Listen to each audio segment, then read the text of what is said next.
Oh, good. Recording in progress. There we are. Who's that? Is that Should we give it just a couple of minutes for the room to Yeah, I would give it a couple of minutes for the stragglers, as they as they are technically known. Yeah, by all means. Good.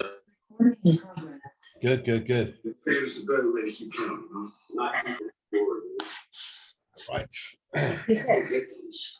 I think someone might have a radio in the background. Ray finds it difficult to compete with a radio or a TV. I can't compete with DJs. Indeed. Thank you very much for being respectful. Thank you very much. Yeah. Have you told the assembled throng, Ron, about our new radio fine that we're introducing from next week? No, I'm going to let you do that. I thought that'd be a nice surprise. Yeah, absolutely. Dear, oh dear. Right, there's a couple more coming. Now I'm intrigued. There we go. Oh, there we go. David and God, Carol you're coming in thick and fast now. Evening. And David and Evening, Carol are Andy. in from Andy. Hi, everyone. Okay. All right. So somebody's got a loud dog. Andy. Yeah. It's always the It's little your ones little that one, make the loudest isn't it, noise. Andy? Yeah, Isn't it it? is, yeah, little chihuahuas. Oh god, they're fearsome, those things. Yeah, they are, yeah. Small dog syndrome, I think you got. Yeah. They won't Yeah. attack anything, no matter what it is. Yeah, well, it's what they were bred to do. They were bred to go down gopher holes and get gophers. Yeah. So that's why they're fearsome. They've got that attitude. Yeah, they're starting to howl now. I better shut them up. Yeah. Or mute your mic, one or the other, Andy. There we go. Go on. Hey, quite a good turnout tonight, Rob. There you go. Yes, Hi, indeed. Jenny. Hey, Janet. Good morning, Hiya. everybody. Good morning. Good morning. No, it's good evening. Can you get your time right, please? Oh, sorry. I've only woke up 5 minutes ago. And you're on straight away. I'm impressed, Jenny. Yeah. No, it's like, Dedication, eh? All right. So Before I introduce Ray, I'm just going to go through something that for Ray and I is what we call bread and butter. And Ray would have a name for it. He would call it what I'm going to tell you guys, KISS. And that is short for keep it simple, stupid. So tonight, whilst I was waiting for 10 minutes for Sheila to bring me up my delicious homemade curry, I made 5 calls, which took me 5 minutes, and I kept it simple. And the main one to Marco in Estonia said, great to connect with like-minded people. Hope you're staying COVID safe. I saw your profile and saw that we appear to have some mutual connections on social media. I call them the usual suspects. Take care, Ron Palmer, professional investor, crypto nut, and passive trader. Notice I didn't mention Forex. A reply back 2 minutes later. Great, Ron. Nice to meet you. And to you, Marco. How is your crypto empire going? Unfortunately, I've only just started out, but I'm pumped up. He says to me, how long have you been into crypto? About 5 years. Oh, my goodness. I wish I'd have started that long ago. I then said, I trade crypto passively, but my main focus is the fact I'm a 6-figure earner in a legacy company which for 22 months has been paying its members out in excess of 1% daily. He then said, that's great. Got to put my kids to sleep now. I then sent him Mick Worth's graphics that said 281.70%. July until June. I said, okay, cool. Let's catch up soon. He got straight back to me. That sounds cool. Can you send me the link? I do have an investment company, but I'd like to have a look at what you've got. So I sent him my landing page. He said, can we catch up on a Zoom call tomorrow? That took me 8 messages. Did I make it difficult? Was it just a simple message? Not a lot different to the sort of messages that Ray said. I sent out those 5 messages in the 10 minutes I was waiting for Sheila to cook my dinner. And that's the result you get. Right. I don't think Ray needs any introduction. I will tell you a little bit about him. He's been around network marketing, I was going to say 1,000,000 years, but it's certainly 38 years.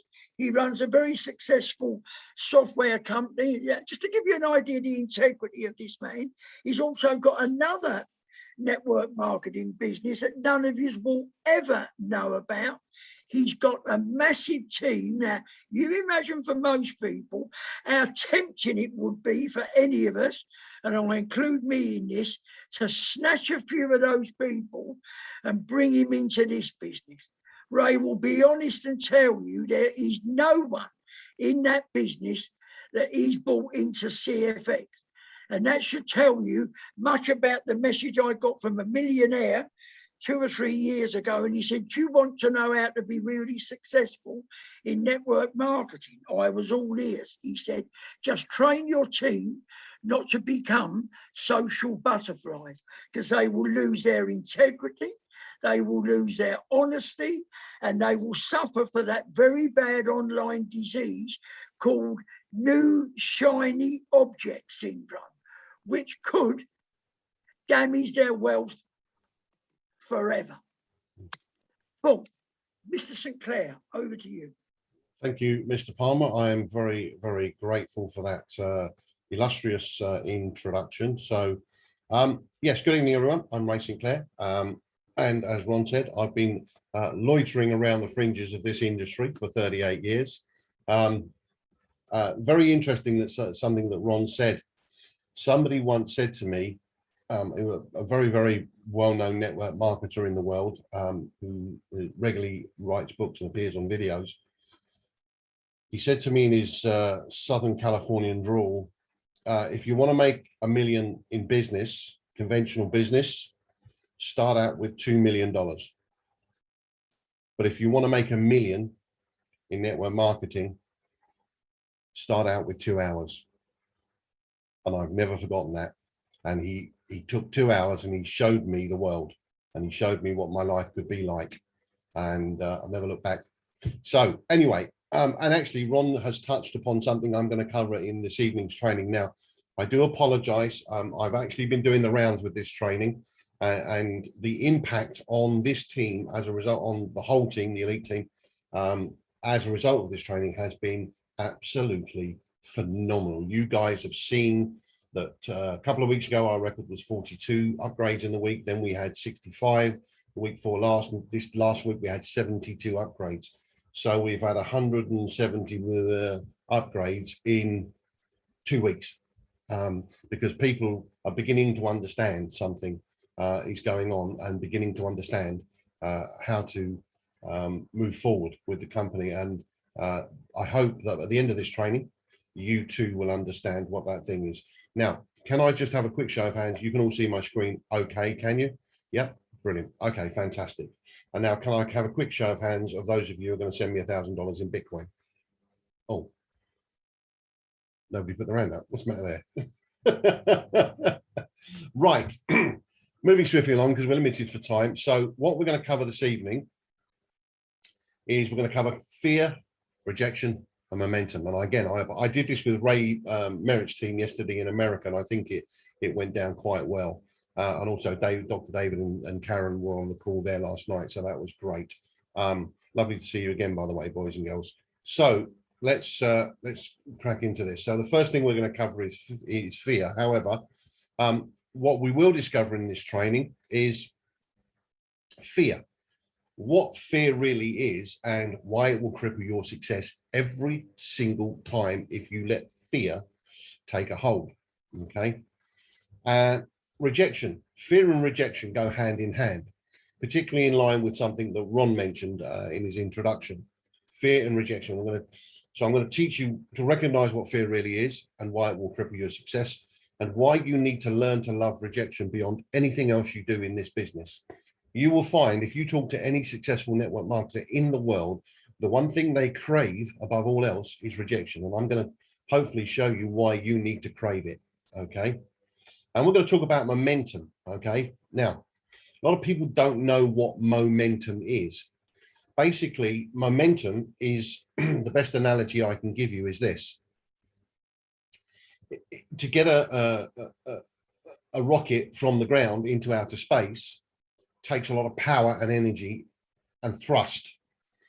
Once it breaks through the barrier, it doesn't even need an engine because it's got the momentum to carry it through space, and there's no friction in space or resistance because it's a vacuum. Okay, so we're going to talk about these three things: fear, rejection, and momentum. And in terms of momentum, how the acceptance of the former two can increase your momentum. And we're going to play a video at the end of it. It's about 8 minutes long, and we're going to show you a guy who doesn't deal in fear, craves rejection, and has massive momentum. And you'll be staggered when you see this video.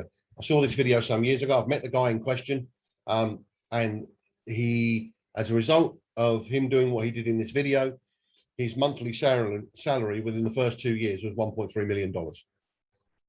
Within the first 2 years, a month, and rising. Okay, so what's fear? Now, many of you noticed that I spell fear F.E.A.R. Okay, because that's an acronym for what fear is. And what fear is, it is a false expectation that appears to be real. It's a false expectation that appears to be real. So analogy might be someone who's scared of flying. They might be scared of flying because they believe the plane is going to crash. Well, that's a false expectation. I fly planes, I'm a pilot, and I can tell you the hardest thing as a pilot, the single most hardest thing to do in an aeroplane is get it to go on the ground. It doesn't want to do that. It was designed to go one way and one way only. And that's why if you take your hands off the controls of an airplane and leave it alone, over time, it will climb. It's the old saying, over time, it will climb. And we as pilots are trained to monitor what we call altitude creep. In other words, don't leave it alone too long because it will be higher than you expect. And people who have a fear of flying think they're going to think it's going to crash. They're not basing that in anything. It's just a false expectation that they have. And statistically, if you drive a car today, you have a 1 in 133 chance of being killed. Okay, it's a great statistic, by the way. I love statistics. If you drive a car today, you have a 1 in 133 chance of being killed. If you fly in a plane today, you have a 1 in 66,000 chance of being killed. So why we're not all flying around in airplanes is beyond me. Okay, it's absolutely beyond me. It'd be much safer, be no accidents. Okay, so there we are. False expectation. We're going to talk about this a little bit. And Deepak Chopra says that most people use their past as a place of residence, and you're going to see how that works in a moment, rather than seeing it as a place of seeing it as a point of reference. Okay, because most people live in the past. They don't even know they're doing it, and because they do it so subconsciously and so naturally that their fear keeps them locked in the past and prevents them developing their future. And that fear of the past can steal your future. And I'm going to show you how in a minute. Very, very good networking friend of mine who's no longer with us, unfortunately, said this to me once. We were talking at his house one evening. Actually, I'll tell you a really funny story about this. I was at his house, and this is completely off the side, and his daughter, his oldest daughter, who was then in a sort of late 20s, was on the phone to somebody. And she was giggling and laughing and all that. And I said to Krista was her name, I said, can you keep it down a bit, love? And she said this to the guy on the phone, and she handed the phone to me, and it was Robbie Williams. She used to go out with him. I didn't know this because my friend came from Stoke and Robbie came from Stoke, and so it was Robbie Williams on the phone. So I had a little chat with Robbie Williams, and I said, "Can you keep it down, mate? I'm trying to do something here. You know, I don't care who you are." So anyway, in that same conversation, my friend said this to me. He said, "Don't walk forwards looking backwards." I said, "What the hell do you mean by that? What sort of conundrum is that?" He said, "Don't walk forwards looking backwards." And this is what he meant, because this is what he scribbled out on a bit of paper. And I've still got that piece of paper today. I keep a big folder of all the stuff that I've got from the past. I never let anything go. So what most people do when they look at their past, or what most people see when they look at their past, is failure and rejection, loss of money and loss of credibility, and yada, yada, yada, and yada, yada, yada. Okay? That's all they ever see. So when they're presented with an opportunity that is about their future, they're so married psychologically and emotionally to that pain and that loss and the rejection and the loss of money and the credibility, that when somebody talks to them about an opportunity for the future, they immediately latch themselves onto all that pain, loss, failure, and rejection and project it into their future. And you'll hear things like, I was in a business 6 years ago and I lost my money. How do I know this isn't going to be the same? And when people say that to me, I say to them, I don't know. I can't answer that. And they say, why? I said, because I don't have a crystal ball and I don't see the future. So what I can tell you to do is I can show you how to make a lot of money. Now, you either live your life in the past or you don't.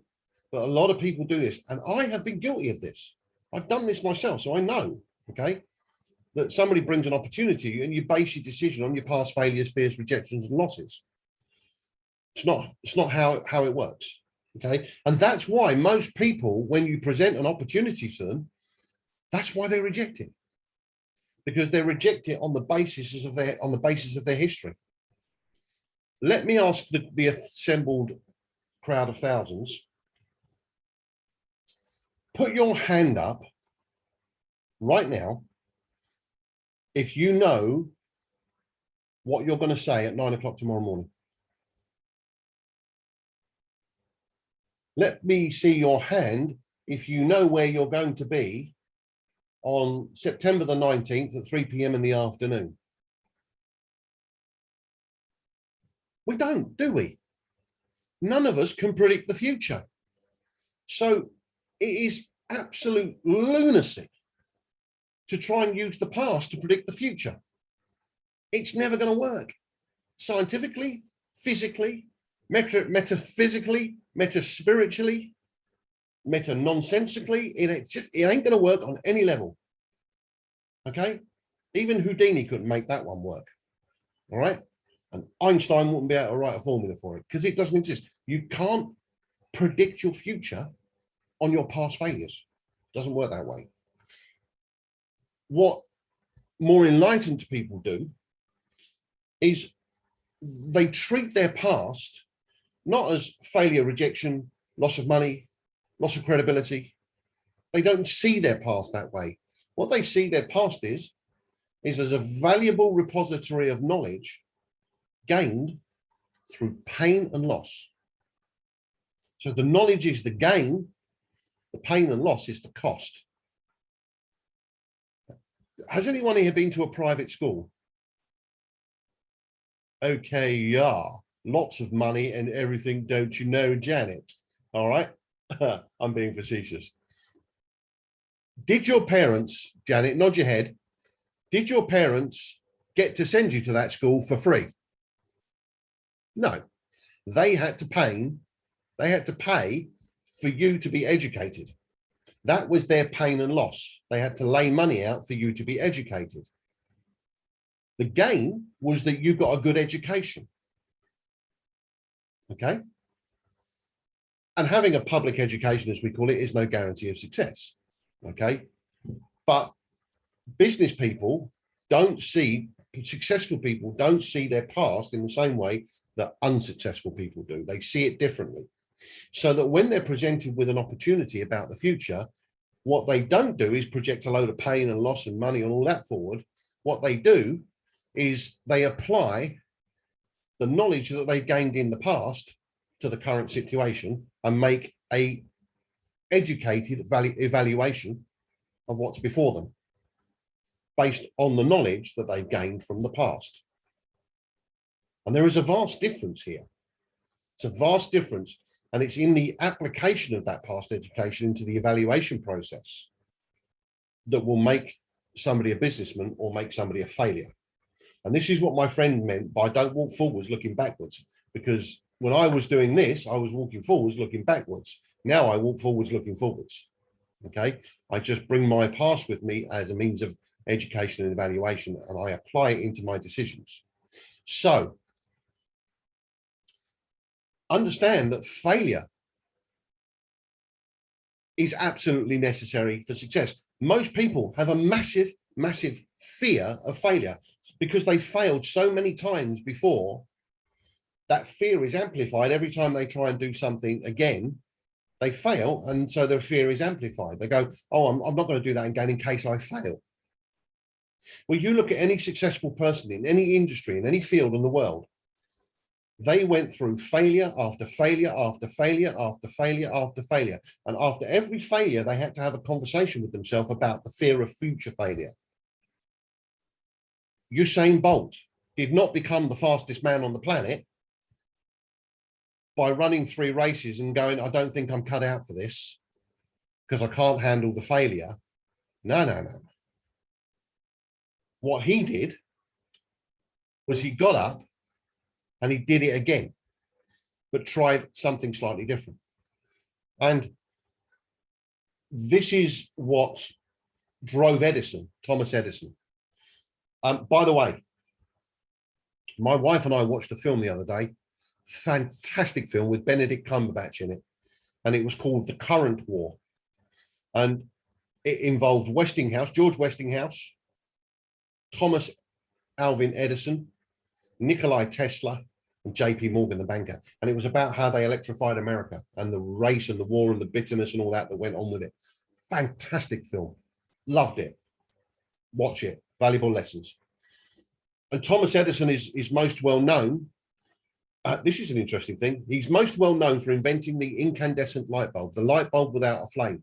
Now, when he and his small team of people, including Nikolai Tesla, because Nikolai came from Serbia to work. He wanted to work. Nikolai Tesla's dream was to work for Edison. Okay. And Edison put him on the payroll. And they worked together on building a light bulb without flame because the world was powered by natural gas at that point, gas lights. And it was dangerous. Houses caught fire, all sorts of stuff. People got gas poisoning. They needed a solution. And so Edison came up with the idea of a light bulb without a flame, an incandescent. That's what it means, without flame. And the first one they built blew up in like seconds. So do you think they gave up? No. They said, okay, what can we learn from that? Past education. Let's build another one. So then they changed some of the parameters of the filaments, built another one, and then they got one to last about a minute. And then they did it again, got one to last about 3 minutes, then 7 minutes, then 8 minutes, then 9 minutes, then 10.5 minutes, etc., etc. And this went on for 3 years. 3 years they spent refining the filaments, the way the bulbs were built, made, etc., etc., chemicals that were used to make the thing glow brighter. 3 years. And after 3 years, they finally managed to get a light bulb that would last a month. At that point, it became a commercially viable product to sell. The problem was there was no infrastructure in the USA for everyone to have light bulbs in their house. They needed to put electricity into all the houses. That infrastructure wasn't in place. So we had this fantastic product, couldn't sell it to anyone. Okay. So that's when the current war began with George Westinghouse and Tesla and Edison. And eventually, as history tells, he made a fortune out of it. However, that's not the invention that made him the most money. Do you know what the invention that made the Edison the most money is? It was something called the kinetograph. Do you know what a kinetograph is? No. A kinetograph is a movie camera. Edison invented the movie camera, and it made him a fortune. Way more money than the light bulbs did. Okay. And it's well known fact that when Edison filed the patent in the New York office in Albany, in New York, for the light bulb, big media press, because he liked a bit of media, old Edison, okay? They all gathered outside as he walked outside with his patent granted. And the famous story, the guy from the New York Post ran up to him and said, "Hey, Mr. Edison, how do you feel about failing 10,000 times? And Edison looked at him and said, "Son, I didn't fail 10,000 times. I just simply discovered 9,999 ways not to do something." So my point is, he did not let his fear of failure get in the way. He did not let his fear of failure stop him moving himself forward, okay? He didn't let his fear of failure, make him give up. There must have been times when he questioned his sanity about what he was doing. Because, when you've done something 8,000 or 9,000 times and you can't find a solution, you must be getting to the end of your tether mentally and going, can I do this? And the fear creeps in. But he kept going, he kept going. He knew that somewhere out there was a solution. Okay. And Socrates, the father of modern philosophy, says the secret of success is to focus all your energy on not fighting the old, but building the new. And you guys will know that in your network marketing team, there's a lot of people that have joined CashFX and they say, "Oh yeah, I like CashFX, but I was in a business 3 years ago and that failed. Is this going to be the same?" I don't fight that. I don't even engage with it. My immediate and initial response to that question is, I can't answer that, but what I can do is I can show you how to make a load of money with CashFX. I don't even get involved in that discussion because I don't fight the old, I build the new. Ron doesn't fight the old, he builds the new. David and Karen, Ray Merritt, these guys, they don't fight the old, they build the new, okay? And that's what Socrates said. So in other words, never focus on past fears in your network marketing business. Leaders build. They don't spend their time justifying people's decisions or massaging those fears. Because if you spend all your time massaging people's fears, all you're doing is amplifying those fears in that person and in their team and in your team and yada, yada, yada. Ron will know because I put it in the inner circle today. I had a very, very, very, very little interesting conversation in the inner circle today. Now, how many people here saw the little notice from Huascar about the scammers and spammers today? Who saw the little notice that came out from Huascar, the little blue screen thing, yeah? So some of us saw it. And Huascar was doing the right, he was trying to do the right thing and protect us. He's a very protective guy. He likes to protect us. Now, do you think I should have passed that information to my team? You're wrong. You're absolutely wrong. Because what a lot of people don't understand is that whilst that on the one hand, that might be a positive thing that he's trying to do, that little thing carries with it a lot of acidic negative energy. And if I put that out into my team, my view is that all I'm doing is I'm creating more fear. I don't want to create fear. All I'm doing if I put that out is focusing people in on that negative energy. So I didn't put it out. Of course, it's up to you whether you share it or not. I can't dictate that to you, but I will not put it out. I don't ever, Ron will tell you this, I never, ever, ever put anything out that's negative. Is there anyone here that's ever seen me put out something really negative? No, because I don't. Because why would I want to put out something with a negative energy, a fear-based energy on it? Okay. People are smart enough, they can work it out. All right. But Huascar did it and I went, got it, thanks. There we go. That's that. I'm not going to put it out to my 5,000 strong team. I don't want the energy out there because some people are not like me. I can absorb it because I've got so much positive energy that a tiny little drop of negative isn't going to bother me.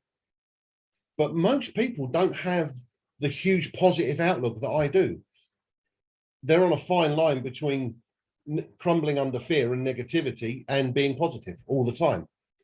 It's only when you start to get successful in a network marketing company that your positivity starts to go through the roof because you've got loads of money and you don't have to worry about life anymore. So you're very positive.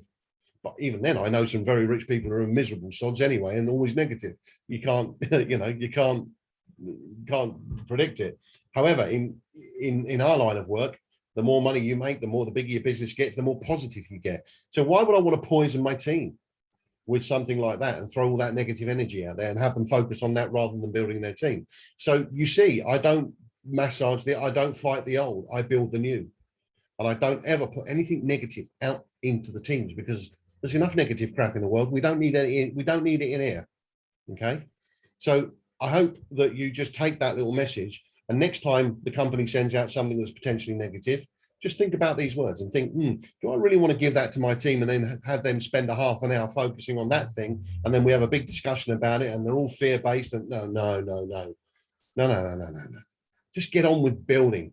Because if everyone's busy with building, they're not going to worry about those things. Because I tell you what, when you've got a team of 5,000, I know some of you in this team will, when you've got a team of 5,000, you won't even care about the fact that the spammers and scammers out there. You won't care. We do a good enough job, I think, in the elite team, and I know Ron certainly does the same thing in his team. We do a good enough job at keeping the spammers and scammers out. There's none in the Telegram groups and there's none in the Facebook groups. We get rid of them if they ever get in, but we have set up systems that makes it very difficult for them to get in the first place. It's about safety here. I like the environment to be safe, so that you guys communicate with each other. It's very safe. You haven't got to deal with spammers and scammers. Okay. And so that's why I did it that way. Now, I hope that's been, uber useful to you in that respect. So we're going to move on quickly, and we're going to, so we've dealt with fear. We now know what it is. We know how most people take their past fears, project them into the future, which stops them going forward. Whereas if they took it as an education, put it into their future decisions, were positive about what they'd learned through pain and loss, they'd be in a much better place. Now, let's talk about something that fear normally leads to. Because when you're talking to somebody, a prospect, and they do that past failures and losses into the future, the next step on for them normally is to reject you, because they're fear-based. Oh, I was in a similar business 6 years ago. Well, you weren't, because there's been nothing like Cash FX ever. This is a game changer, okay? I was in a similar business 6 years ago and I lost my shirt. That's because you're an idiot, and you didn't take caution, okay?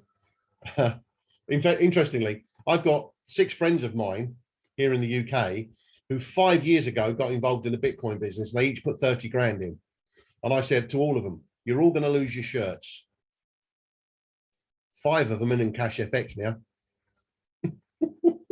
And they all lost their shirts. They all lost 30 grand. And I told them, I said to them, I don't like to say I told you so, but I told you so.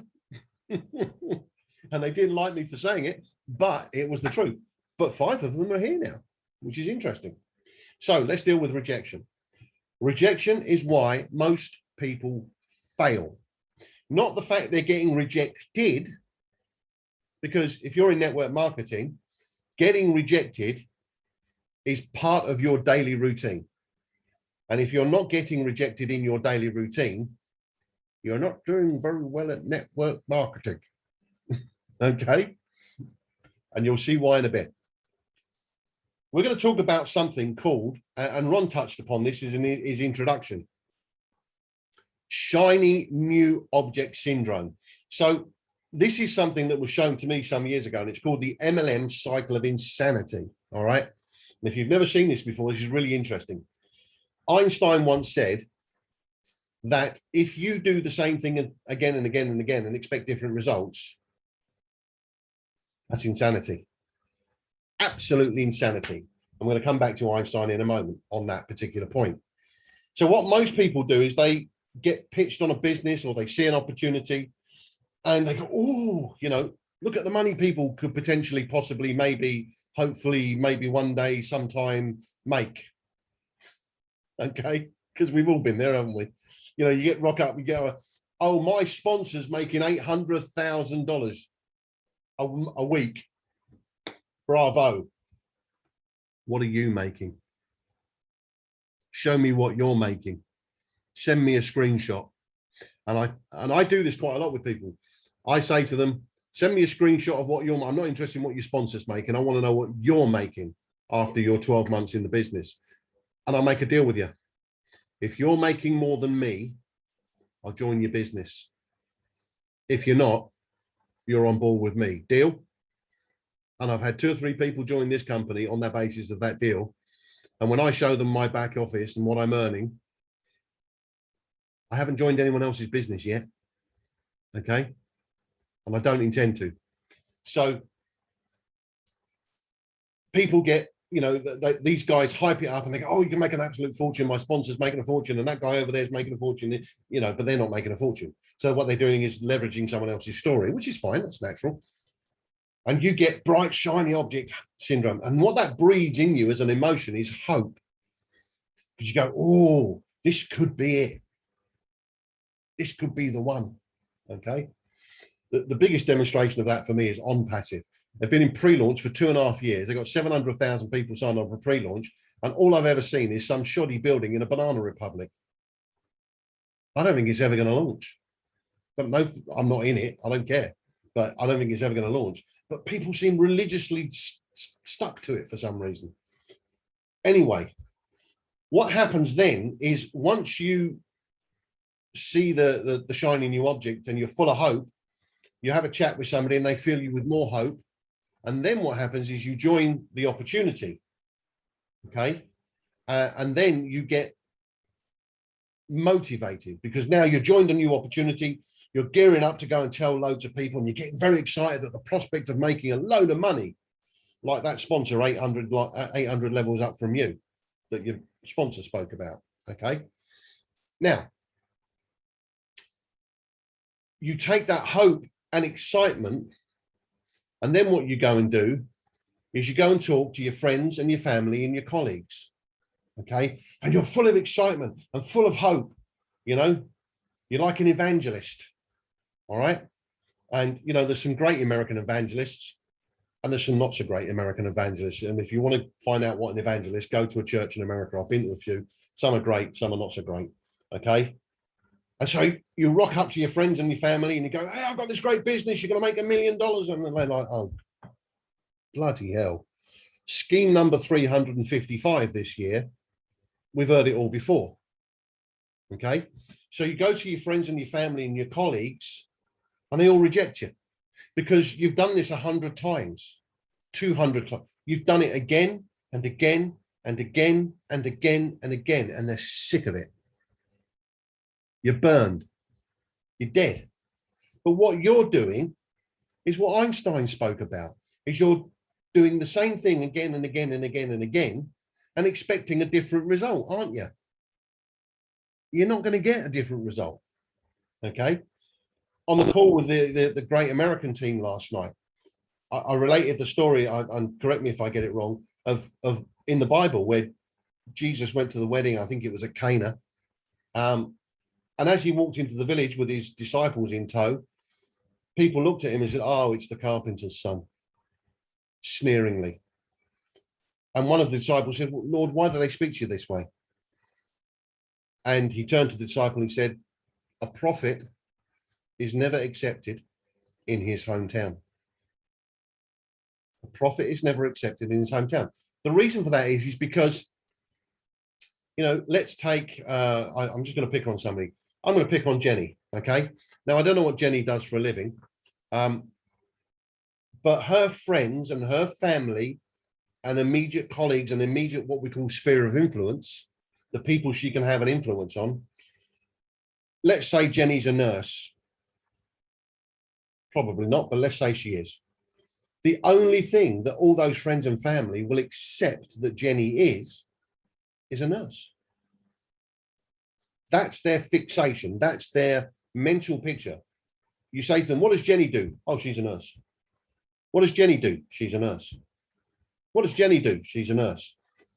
Then when you come to those guys and girls and say, I've got something, make you $1 million, make you rich. They go, nurses don't do that. That's not our nurse. There's no rich nurses. Nurses don't get rich. So they only ever see you for what you have always been. You know, your parents will never accept, no matter how much you try and tell them, your parents will never accept that you can be more successful than them. It's just a freak of nature. My family, my personal family, have known what I do for decades. They see my lifestyle. They see the holidays we take. You know, recently I went and celebrated my silver wedding anniversary, spent 20 grand in that week, £20,000, staying at one of the best hotels in the UK, Michelin star food, all the trimmings. Okay. Some of my family don't earn £20,000 a year, and I spent that in a week. Now, I'm not saying that to impress you, but to impress upon you that my family see that lifestyle, and yet not one of them in 38 years has ever come to my door and gone, hey, buddy, brother, uncle, show me what you do. Show me what you do. No, no, no. They're all out there getting up at stupid o'clock in the morning, all weathers, standing on train platforms, driving into an office to make somebody else rich. And yet I sit at home with my coffee. My commute in the morning is in my bathrobe from the kitchen with my coffee into my study. That's my commute. And I look out the window when it's horizontal rain and I go, you poor sods. Anyway, I've got some DMO to do. Okay. And 38 years, they've seen the success, they've seen the money, but they still will never accept that I will be anything but a software engineer, even though my software company's worth £150 million, $150 million. They still don't accept that I can be anything more than I am. So they never come and ask me. And that's why when you practice the MLM cycle of insanity, you get rejected, and that creates failure. So now we've got hope, excitement, bang, massive failure. And as soon as that massive failure kicks in, you start, the fear creeps back in, and you go, oh, maybe I'm not going to, you know, I really thought this was going to be the one. I thought this was going to be it. You see, this is why I never talk to my friends and family. I go, I hate warm markets. The worst market for me, you know, cold market. Because when I go to LinkedIn, and there are 250 million network marketers on LinkedIn, when I go to LinkedIn and pick on a network marketer, they know the model. So I never get, this is a Ponzi, this is a pyramid. They know the model. They understand it. They're seeking to make money. And when they see a screenshot of my back office, they go, and I go, come to daddy. Okay. So that's why I don't talk to my friends and family. Worst people you can talk to. But most people do this insanity thing. They go, oh, I'll talk to Uncle Bob, I'll talk to Joan, because you're not coming at it in a business sense. You're coming at it as if you're behaving like a charity. You're trying to save everyone. If you ran a business that rented out brain surgeons to hospitals around the world, and you walked past a bum on the street, a homeless person, would you give him a job as a brain surgeon? No, because he's not right for your business. If you put the homeless person into a hospital, you know, in Scandinavia, and he starts digging about with the chainsaw inside someone's head, it ain't going to end well, is it? It's not going to end well. There'll be blood and claret everywhere. Okay. And that's the same here. Your friends and family are that homeless person. Go looking for brain surgeons. The brain surgeons are the network marketers in LinkedIn. There's 250 million of them. We ain't going to touch them all in our lifetimes or the next lifetime. Okay. And this is the MLM cycle of insanity. And then what happens is, after 2 or 3 months of failure, rejection, you drop out, you finish. You go, oh, that doesn't work. And then most people get all bitter and twisted and go on the internet and write things about the company that aren't true, because they fail to see that they are the problem. And they fail to see that when they point their finger at something, there's always 3 fingers pointing back at themselves. And it's no mistake that this is like a loaded gun, because it normally backfires on them. Because once they go on the internet and complain about a network marketing business, nobody will ever join them in a network marketing business again. So they're doing themselves no service whatsoever. Okay. Let me ask you a question. Would you join the network marketing company of a person who bitched and moaned about network marketing company? No, of course you wouldn't, you know? So do not practice this MLM cycle of insanity by getting shiny new object syndrome, hope, motivation, excitement, rejection, failure, doing the same thing again and again and again, friends and family, never going to work. And then, you know, you'll end up with a fear. So I want to show you something. In fact, it's changed over there, as you saw today. If you're on the Tuesday, you're on the Wednesday workshop. I'm going to introduce you to a bunch of people who get rejected every day. And for those of you that haven't seen this, this might be a bit of a revelation. Here we go. Here's a bunch of people that get rejected every day. Okay. Now, you might see some recognizable faces in here. For example, there's my old partner in crime there, Ron. Okay. Now, Ron's got in excess probably of 2,700 people in his team right now, because this is an old picture. Okay. This was Ron in his younger days, of course. And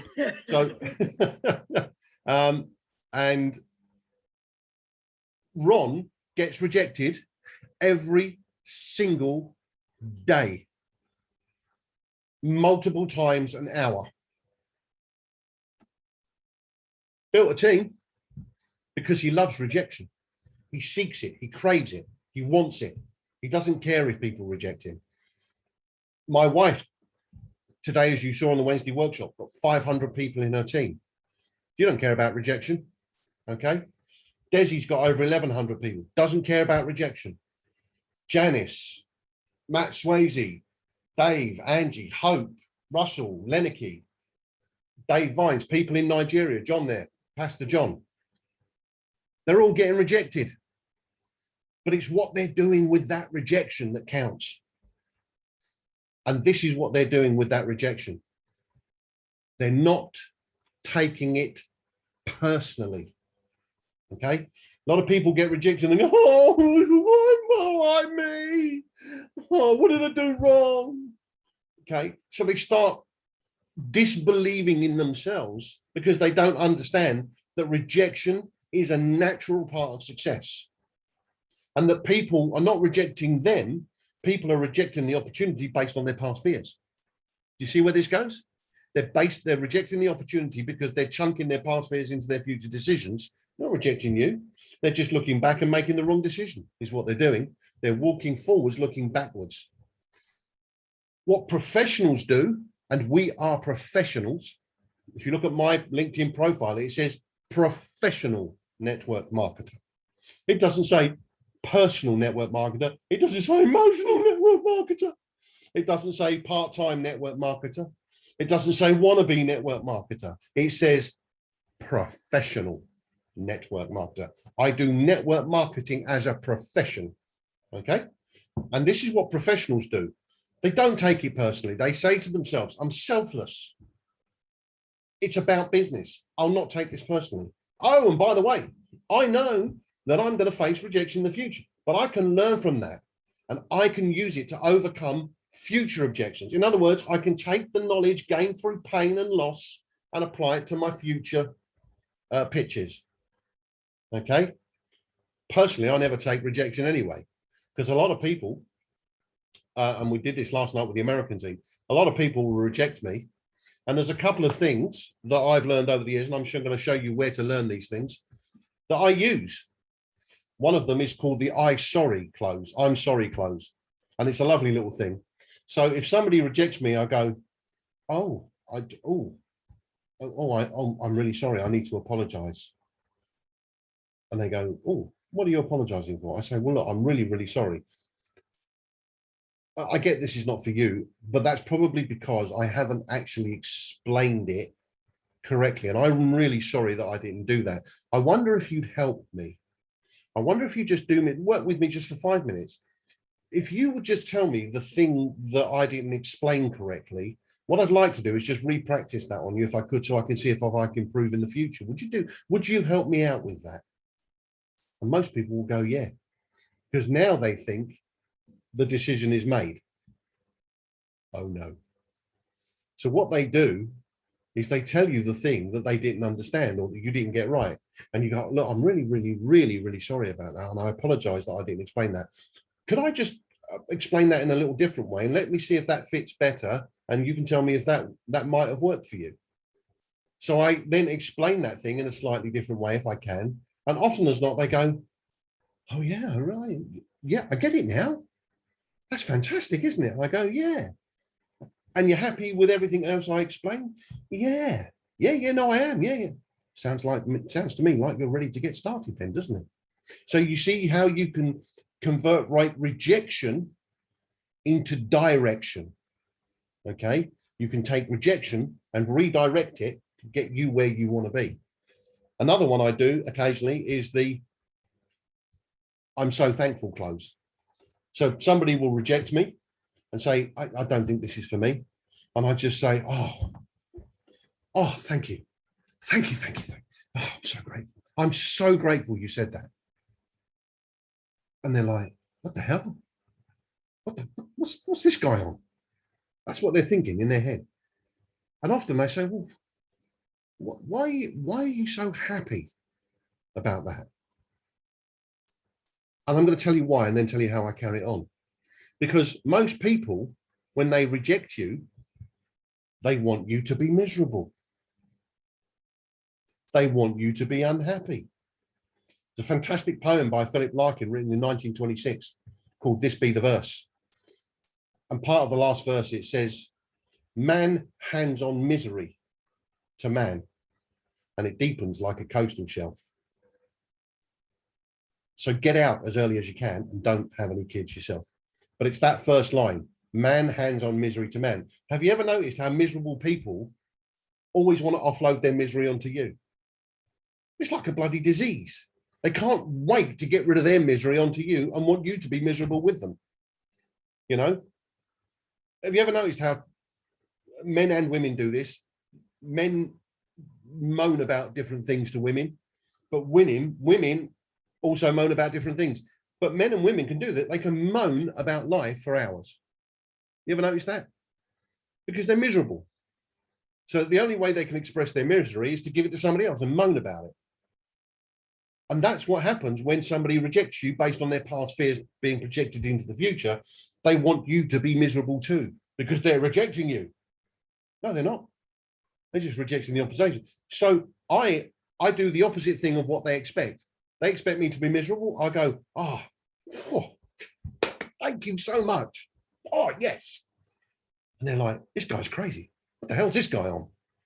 And then they often say, well, why are you so happy about that? And I go, look, I'll tell you why. I said, I've got to go in a minute because I've got a load of other people to talk to, but I'll tell you why. It's because I work on a 1 in 10 ratio. 1 in 10 ratio. I know that today, if I speak to 9 people about what I've got here, one of them is going to understand it and see it for what it is. Now that I know that's not you, thanks very much for your time. I'm so grateful. You've made me happy. I've got to go. And often before you get out of your chair, they're going, whoa, hold on. I didn't actually say I wasn't joining. I just want to, and then what I do is I bring the sorry clothes again. I go, I need to apologize to you then. I'm really, really, really, really sorry. And they go, what are you sorry for? I go, clearly I didn't explain something to you correctly, but would you do me a favor? Would you be my friend for a moment and just let me explain to me what I didn't explain and let me explain it to you and practice on you for future. Do you see how it works? You can dovetail all this stuff in together. And so again, that's another example of turning rejection into direction, okay? Professionals love rejection because it gives us an opportunity to turn rejection into direction, all right? And what you learn to develop over life is 2 sets of emotions. Because if you're a professional person, you will have 2 sets of emotions. You'll have your personal emotions, and these are the emotions that drive your everyday personal decisions, such as those concerning home, family, friends, and life in general. These are the warm, fuzzy decisions made with feeling. You know, what restaurant are we going to eat in tonight? What movie shall we watch? Shall we take the kids to the park on Saturday? These are the home life decisions. These are your personal decisions. These are emotions. Okay. Then there's what I call the business emotions less. All right. Because when you make business decisions, you should be emotionless about it. Business emotions are the cold, hard decisions you make solely about your business and for the benefit of your business. And these include who to approach, how, why, when, and how to increase your profits and income at all times. These are not personal decisions. And if you let your personal decisions and emotions overrule or overwrite or creep in or even touch your business emotions, you will not be as half as successful as you could be if you keep those two things at arm's length from each other. Okay. I treat them like oil and water. I never let my emotions, business or personal, mix. Okay. Keep them at arm's length and treat them like oil and water. Now, one of the most successful home furnishing items ever invented is the lava lamp. So basically, it's a slightly alcohol water solution with a oily wax solution in it. And you put a heating element under it, the wax heats up, and because there's oxygen in the wax, it rises because hot air rises. And it gets to the top and cools down and comes down again. They're fascinating to watch. I had a house full of them once. I've given some to Di now. I've offloaded half of them to her. But I find them very relaxing. Most successful home furnishing item ever sold. Okay. And your body and your mind are like a lava lamp. Okay. And if you take one of these things and shake it really hard for about an hour, you will start to break down the oily substance, and it will start to come into lots of little smaller, and it'll be like a snow globe. I know because I've done it. Okay. And it's a mess. It's an absolute mess. Whereas if you just are calm and you keep your business emotions and personal emotions, they can move through your mind and your body in the same space, but you treat them differently. You keep them separate. And it's a beautiful thing to watch. It's a beautiful thing to watch somebody who is in complete control of their business and personal emotions on a certain level. I like to think I am such a person, but I know people in the world who are way ahead of me on it, and I'm learning from them. Okay. So you need to embrace rejection as your friend. Never ever deal with rejection using your personal emotions, because the minute you use your personal emotions to deal with rejection, you're done, you're cooked, you're finished, because it's all going to go wrong. Okay. Only ever evaluate it with your business emotions. And if somebody rejects you, just go, oh, okay, he's rejected it. He's rejected not because of me. He's rejected it because he doesn't understand something. He doesn't think the timing is right. He doesn't know how to proceed. But if you dig a little further with that person, you will probably find out what the one or two things are that are preventing them coming across the line. And all you've got to do is put your personal emotions about rejection to one side and analyze it with your business emotions. That's all. It's just a mathematical formula at the end of the day. And even if they don't join, don't treat that as rejection, pain, and loss. Treat it as education gained through pain and loss. The price of the education you just learned was that you had to spend 45 minutes with this person explaining it to them. That's the cost. Write the cost off, take the lesson, move forward. Do it again. Write the cost off, get rejected, write the cost off, take the lesson, move forward. Get rejected, take the lesson, move forward. Get accepted, because you suddenly applied the 3 or 4 things you learned in the last 3 calls. Now do you see how beneficial it can be to take the past, view it as education, and apply it to your future? Because you learn stuff and you get better at what you do. And to end this little section, this is one of the 3 books that made me very, very, very, very, very wealthy, as we say in England. Okay. It's a book called Reject Me, I Love It by John Furman. It's a hilarious book to read. It's a great book to read. And I've read this probably 40 or 50 times. I keep going back to it to refresh my mind. I wish I'd had this when I was at school and all those lovely, beautiful girls kept rejecting me. I just don't know why they did, because who wouldn't love this? Wait, what are you all laughing for? What's the matter with you people? Okay. If I'd had this at school, I'd have had a string of 100 girlfriends. Okay.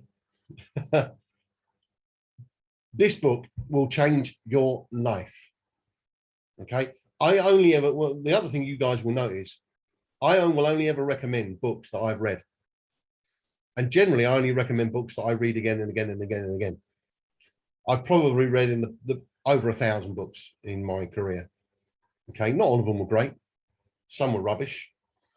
But on average, they're all right. But some just stand head and shoulders above some others. And this is one of those books. This is one of my trinity of 3 books that I've read that made me wealthy. If you want to know what the other 2 are, it's Think and Grow Rich by Napoleon Hill and the Cash Flow Quadrant by Robert Kiyosaki. Those are the 3 books that made me a millionaire. Okay. Think and Grow Rich, Napoleon Hill, Cash Flow Quadrant, Robert Kiyosaki, and Reject Me, I Love It by John Thurman. Made me what I am, which is a hunky recruiting machine. Why are you laughing at the word hunky? What's the, I really do. Anyway, right, let's wind this up. So when you know how to recognize fear in yourself and others, okay, and convert that rejection into that fear and convert it, the rejection they give you, convert it into a positive thing, redirect it. Then what you can start to do is build momentum. And I'm telling you, if you teach this stuff to your team, oh my God, you've seen what's happened in the elite team. Okay.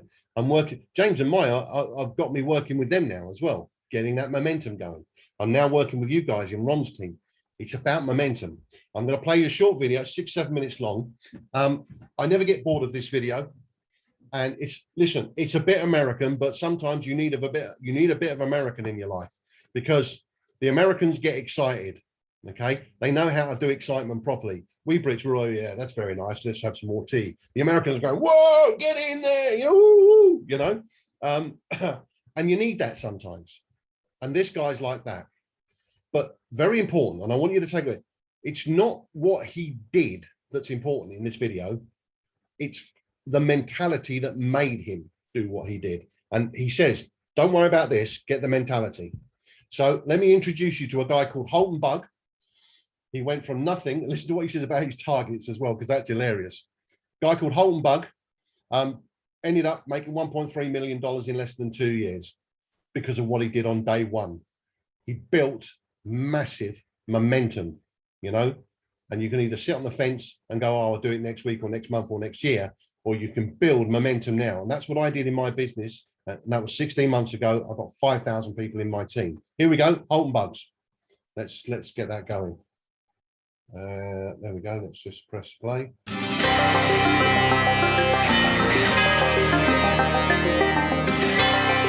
got to start believing it. Once you start believing, you got to put the actions in. You got to do the work. Whatever the work is, you got to put the work in. Put the work in. This is network marketing. It's not net sit marketing. It's not net play marketing. It's not net think about it marketing. It's not net one day I'll get to it marketing. It's net work marketing. And most people miss the W, the work part. Network marketing. I worked my butt off. I can tell you right now. Now, remember, it's not just work. You've got to be productive, not just active. You got to be productive. I'll tell you why I make what I make today. I'm gonna write this down. This is my schedule when I first started. Okay, my first day. It was because of what I did day one, not because of what I've done over the last 2 years. I set the example. See, everybody want to take notes now. You see, I've already said the most. You didn't write notes when I said they won't outfriend me. That's more important than what I'm gonna put on the board right now. But see, anything that's skill related, we want to take notes. Anything that's really inspiration related, that really matters, we don't. Don't worry, my group's the same way. It's not just you. First day, this is what I did, ladies and gentlemen. Work. Why? I knew, remember I told you I gotta believe much bigger, much faster. I only set 2 income goals or 3 income goals, set 3 income goals since I started. My first goal was my first week. My first week's goal was to make $70,000 my first week. Yes, $70,000 was my first week's income goal. I missed it, didn't make it. Make $25,830, but it didn't matter. That was my goal. My second goal, 18-month goal, $250,000 a month. Missed that one too, hit 249. Why? Your business should be predictable. This is a business. I know my business. You got to know your company and your business. I know my business, and it's just as predictable as Exxon knows how much sales of oil they're going to do in the year 2015, and it hasn't come yet. But if you ask any of the executives, they can tell you with a small margin of error what the results are going to be, because there are certain things that cause a certain effect in the business. You've got to figure that out for your company, but it is predictable. You can't be out there, well, I'm just going to throw enough mud on the wall until it sticks. It doesn't work that way. Eric talked about the 90-day game plan. It's predictable. What are you going to get done in 90 days? This is what I did. Day one, I called that group of 32 people. This is what I told them. It was actually 32 people I've sponsored. I had 16 of them on the call. This is what I told them. I said, listen, my current company, I'm launching tomorrow. If those of you who want to know what I'm doing, be on my conference call tomorrow. They were on my conference call at 10 a.m. 10 a.m., I had 16 people on the call. I explained to them, I said, listen, now, and so what happened is this here. I said, guys, listen, you guys are right now, we're going to do my first, what I call First Movers Advantage conference call. I'm sideways. This way. This better? Okay, here we go. I said, I'm going to do my First Movers Advantage conference call. It's going to start at 12 o'clock. Here I am at 10 a.m. This is what I did. You don't have to copy this. This is what I did. Okay, don't write this stuff down. This don't matter. Whatever your method of exposures are, that's what you do. Get with your upline. Get the mentality that I had. Not this, the mentality. So 12 o'clock comes. This is what I did here. I said, guys, listen, out of these 16 people, I said, I suggest you have 10 people on the conference call. They said, well, okay, 12 o'clock when? Next Tuesday? I said, no. Today. Today? 10 people? We only have an hour and a half. I say, exactly. You guys are already in. I got to start making phone calls. Goodbye. How many of you have talked to your prospects about doing a meeting or a call? Well, I've got to give them 36 hours to get the baby. You're not going to win big. Not if you want to launch something. Remember, professionals launch a business. Amateurs join a business.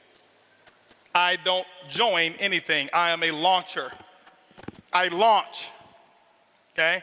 When you look at Microsoft, did they launch Xbox or did they just announce it? They launched it. Sony, they launched this new PS4, whatever it is, however many millions pre-ordered and sold. They launched it. I'm a businessman. You are a business person. You should launch it. This is what happened. 125 people showed up on that conference call. On that conference, don't clap. It's not the number, it's the attitude, it's the mentality. My group before, they saw me give people 24, 36 hours to prepare for a stupid conference call. You're sitting at home.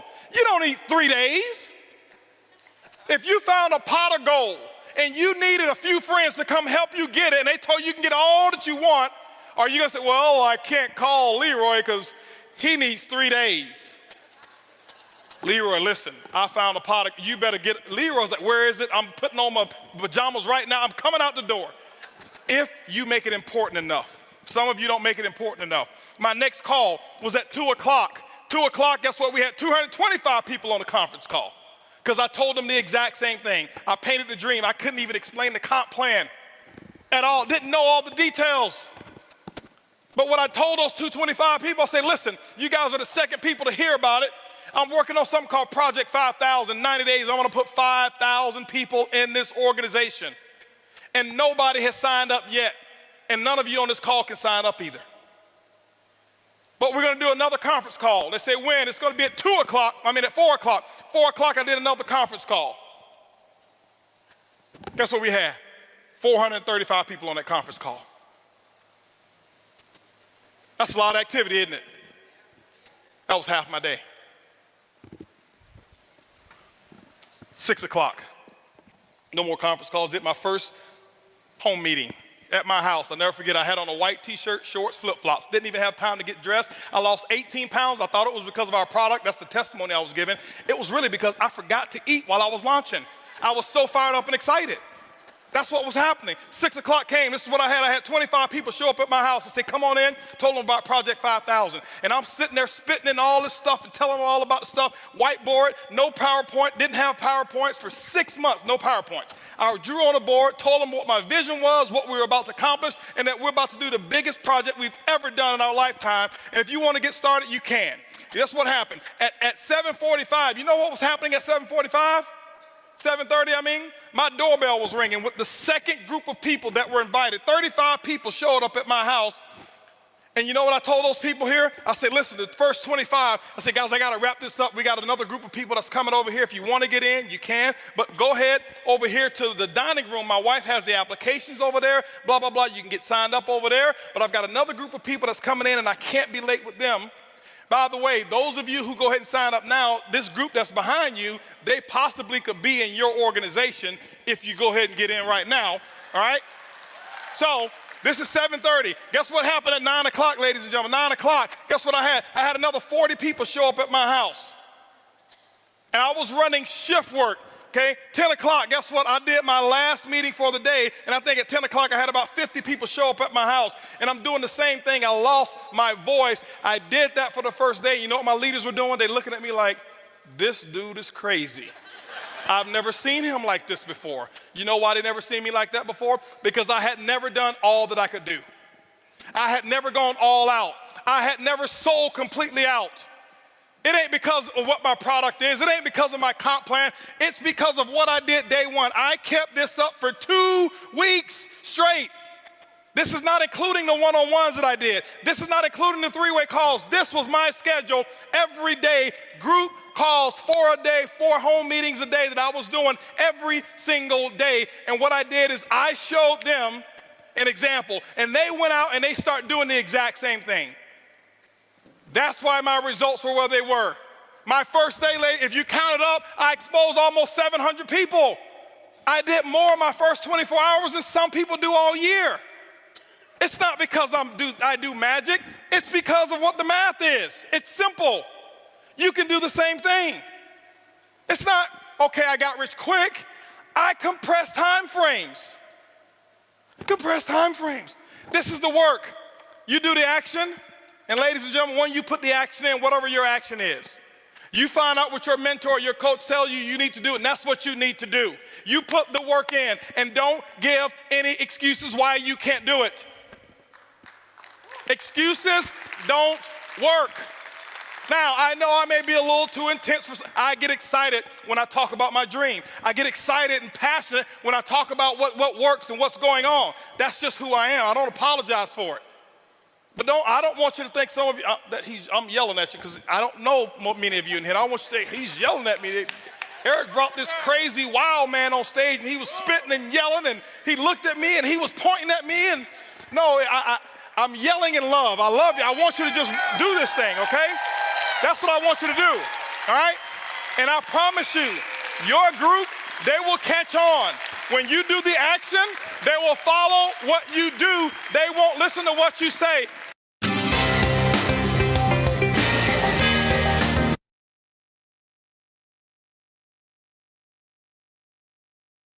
There we go.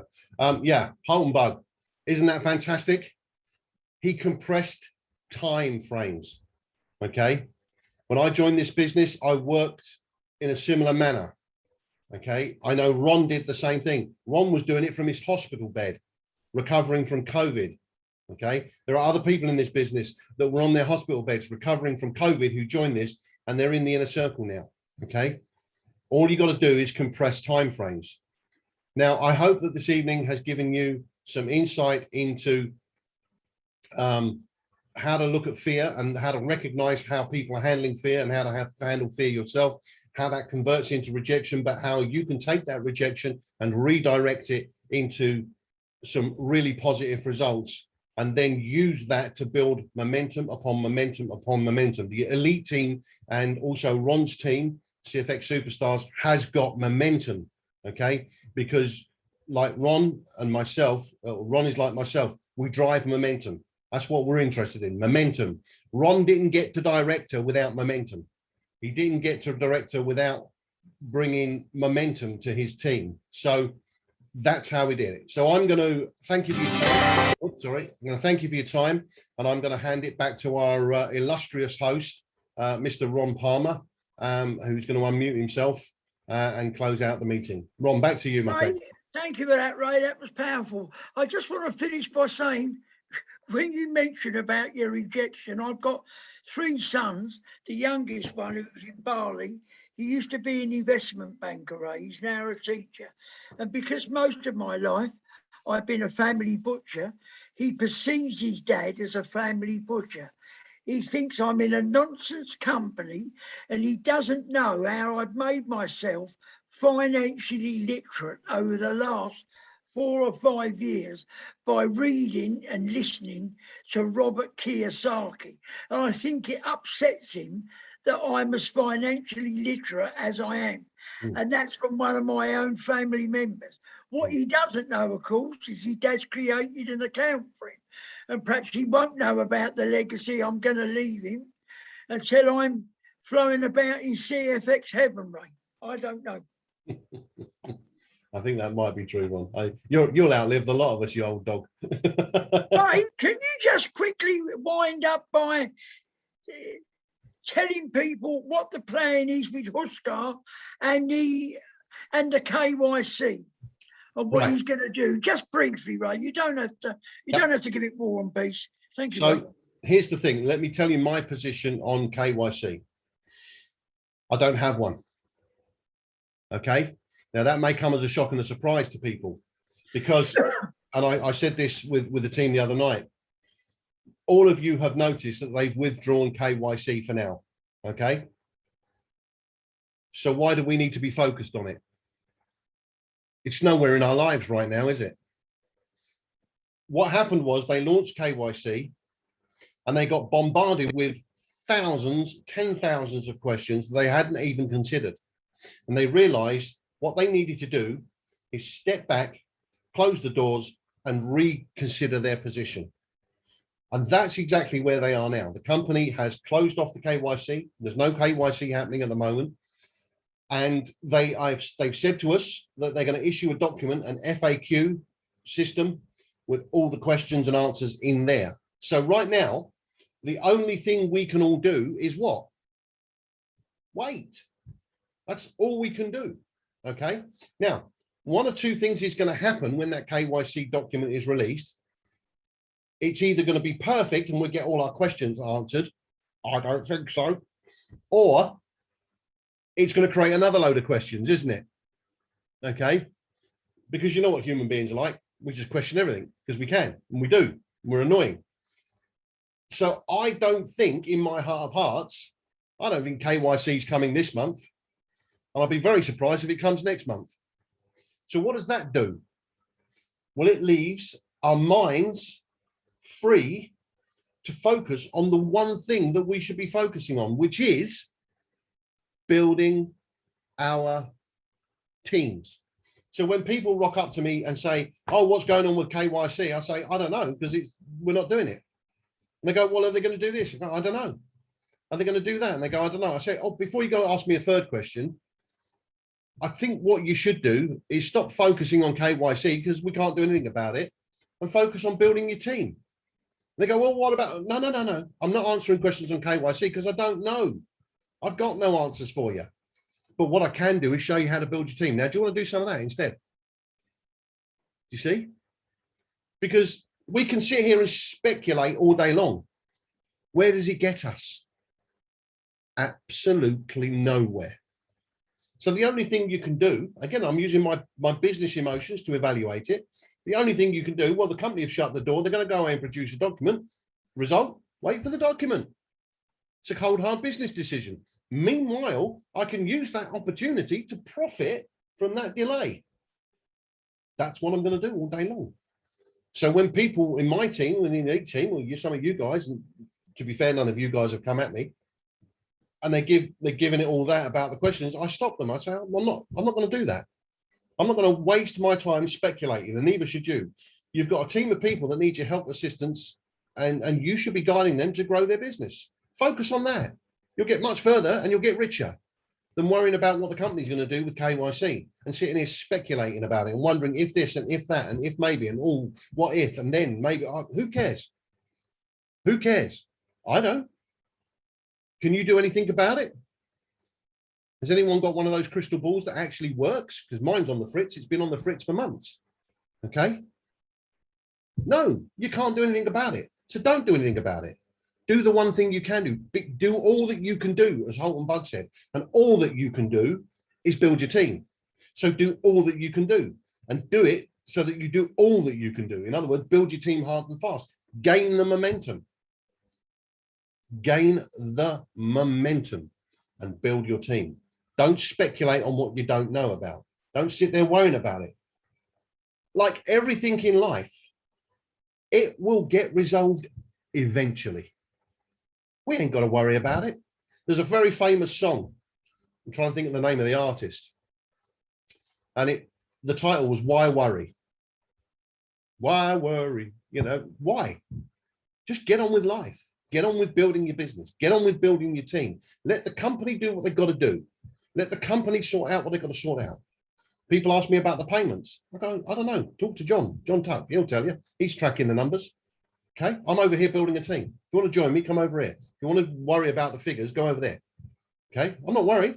I'm owed over 100 grand right now. Do you think I'm worried? No. Do you think I've down tools because I haven't been paid? No. I'm building. Do you see me on the calls on the Wednesday workshop?